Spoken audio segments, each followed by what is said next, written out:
talk about representing the Druid class. So Skarm Tank was recently on Tips Out channel for a Feral Druid deep dive. He covered all things Druid Tank. So definitely go take a listen as he shatters a lot of the misconceptions that are held about Druid tanks. So let's get into today's video. So at this point, we all know that community was the most memorable thing for players in Classic WoW. In almost any video or Twitch discussion made about Classic WoW, we always talk about the great things that were community and social interaction.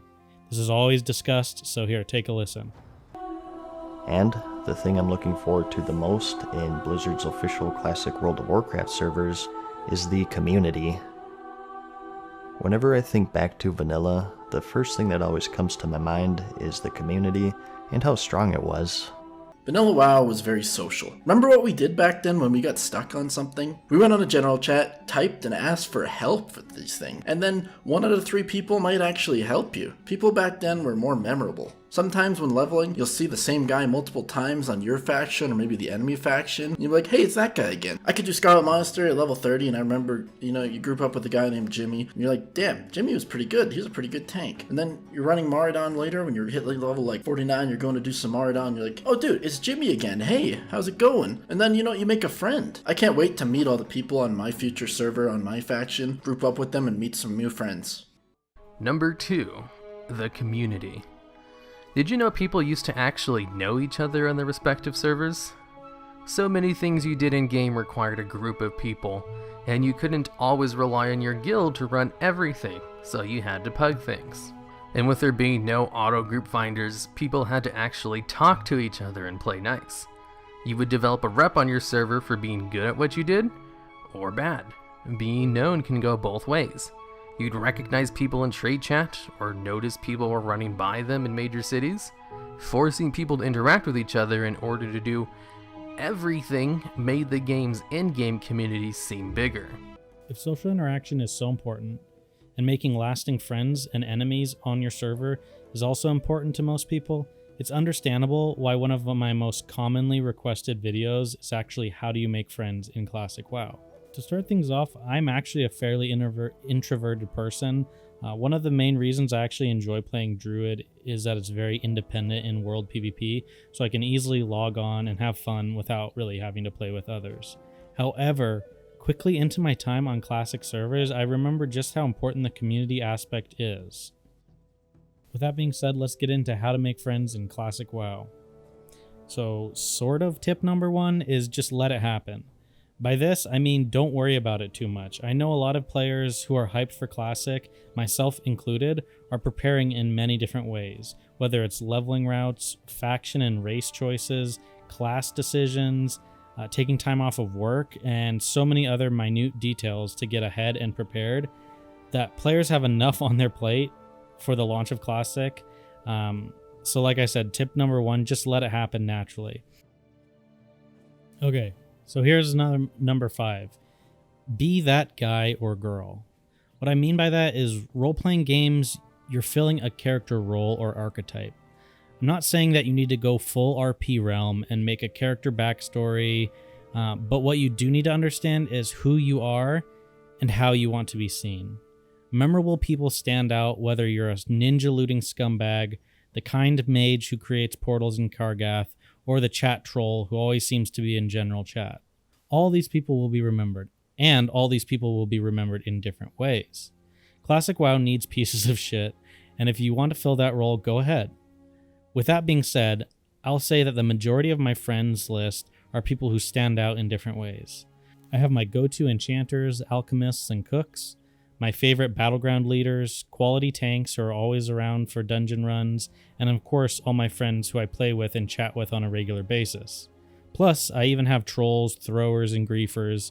As they always say, keep your friends close and your enemies closer.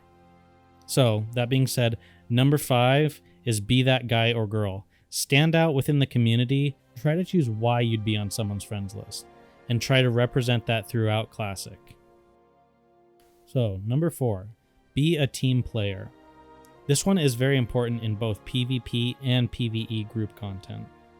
In Skarm's deep dive with Tips Out, someone in chat asked, How can I convince a guildmaster to take me to raids as tank or DPS druid? And Scarm made a really good point. He said be a team player. He used an example of bringing mages, an Arcanite Dragonling, to help with their DPS. Now this could also be bringing some consumables and sharing them with the group, helping the leader look for players to fill, or it could be just simply complimenting others on a job well done. An example of this is when I was ranking in PvP, I would often give a few of the warriors in my groups consumables. I had been stacking consumables for playing as Feral, but I realized it just wasn't for me. So I had a bunch of consumables, and I would provide these to the warriors in the group. And we had this one Chinese warrior who we would often play with. And I guess he really appreciated the consumables that I provided, as he would often invite me to the Chinese pre-mades during their peak times, when it was often off hours for NA and EU. This helped me out tremendously, as most NA and EU players would not get invited to Chinese pre-mades because of the communication barrier. But because of this, I was able to pre-made longer during the day, earning more honor per hour, and in the end, requiring me to play less during the week to make my bracket position. And this brings us to my next point, which is fairly simple. It's just be helpful. Many players remember WoWhobbs. He made videos in Classic WoW as a paladin, and he would run lower level players through lower level dungeons, essentially power leveling them for free. And he wasn't some hardcore PvEer or some amazingly skilled PvPer, he was just a cool guy who went out of his way to help others while doing what he enjoyed in WoW. So, be a helpful person.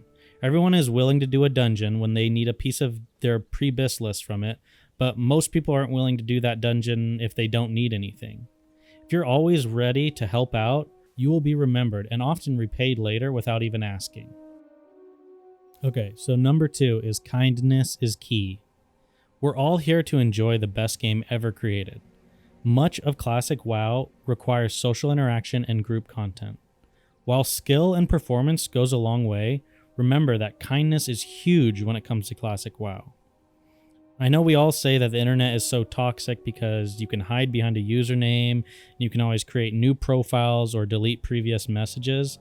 Well, Classic WoW is much like the real world in terms of social interactions.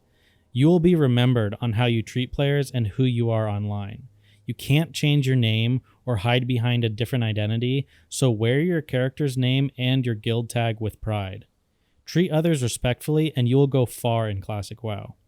For me, as a druid in raids, PvP, or group content, I'm often expected to utilize my innervate on priests, as they outperform druids in healing and their gear scales very well with innervate because of their spirit. That being said, priests can often be very demanding when it comes to innervate, and I would often innervate priests based on the player and not their healing per second. One healer that I always innervated in our raid was Camp.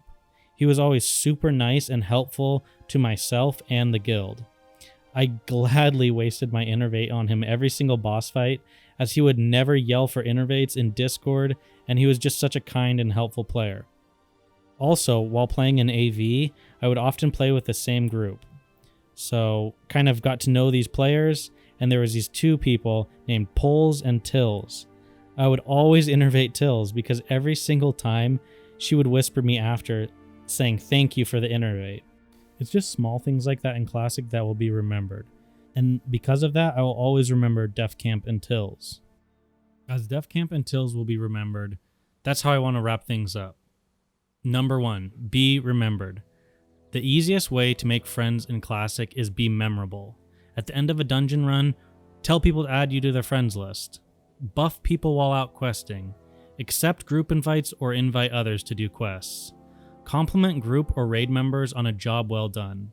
Offer services and become known for your profession. And if you sell or buy from a fellow player, make sure to be courteous and tip fairly. Making friends in WoW isn't hard. The developers made sure to create a game rich in player interaction and community.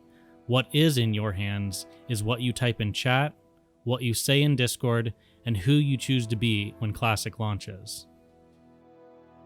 I find it funny that one of the most important aspects of Classic WoW, socialization and community, is also one of the only aspects that can't really be practiced or planned. With that being said, I Hope you find this helpful, and thanks for watching.